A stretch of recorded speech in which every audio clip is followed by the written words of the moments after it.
Welcome back to the Olive Oil Critic. I'm so glad that you could join me today and learn a little bit more about extra virgin olive oil. Today, we're going to be tasting a really interesting olive oil because this is a blend. And I don't think we've actually tasted too many blends. We've tasted a few field blends, but this is an intentional blend. This is from Ootopia, a Greek olive oil producer, and it is a blend of Manaki and Koroneiki. So they have two single cultivars of each Manaki and then a separate bottle of Koroneiki. And then this is an intentional blend of the two. And I'm really excited to taste it with you, as you can tell. I'm tasting this one for the first time, so looking forward to experiencing it with you and together.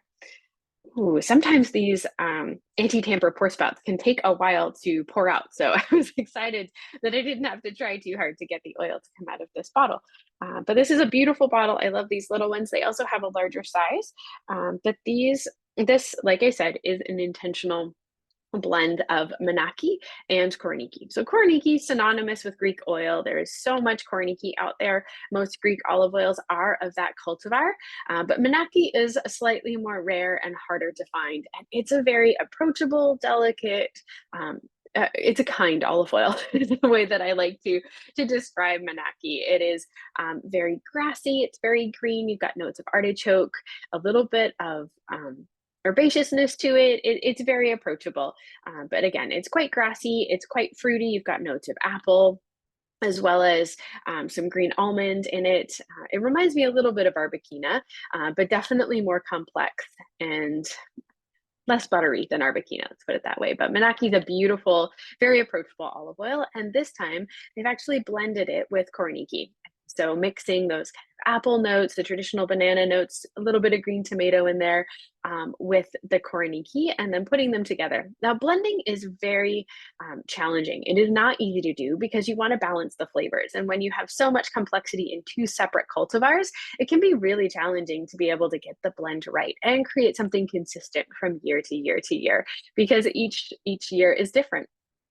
So instead of just pulling the olives off the trees and putting them into the mill, they've created the Manaki, they've created the Koroneiki, and then they've created this blend from those two already created extracted oils. So this is a very intentional blend where they've worked to create the right balance of flavors. So like I said, I'm excited to try it with you and see what this oil has to offer.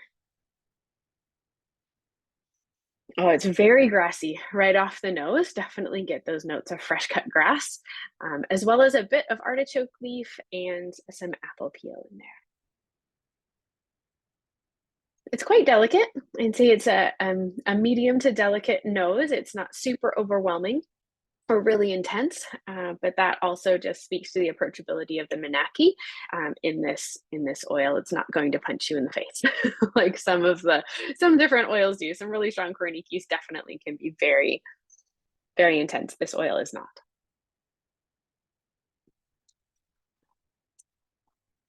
It's warm. Oh, it just like fills your senses.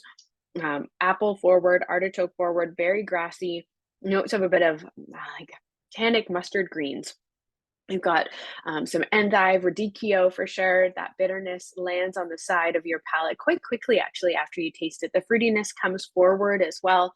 You got this beautiful grassy aromatic herb flavor, and then of course that beautiful warming peppery finish on the back of your palate. This is quite spicy, but it's not overwhelming by any stretch. Definitely that present black pepper, hint of capsicum here on the back of your palate, and then the bitter greens just keep coming back. You've got these beautiful, yeah, radicchio, endive, arugula, all really present, as well as some rosemary. You've definitely got that grassy taste as well. So the bitter greens mixed with fresh grass, a touch of tomato leaf. This oil is very herbaceous. It is extremely well balanced. It's got beautiful aroma to it, and that aroma really does match the intensity and the flavor profile that you're finding in the flavor and in the aroma. That harmony is definitely well balanced, as well as the complexity that you're finding. There's so many flavors, even some wild fennel on my palate. This oil would be incredible over carpaccio. I would love it over even a tuna carpaccio would be delicious. A squeeze of lemon and maybe some capers on top would be so tasty alongside this oil. I wouldn't add a lot of arugula or other greens because it has such an intensity. I wouldn't want to overwhelm it. This would also be really lovely with like a creamy pasta sauce. I would love to use it with clams and a seafood pasta sauce made with that's cream based or rosé.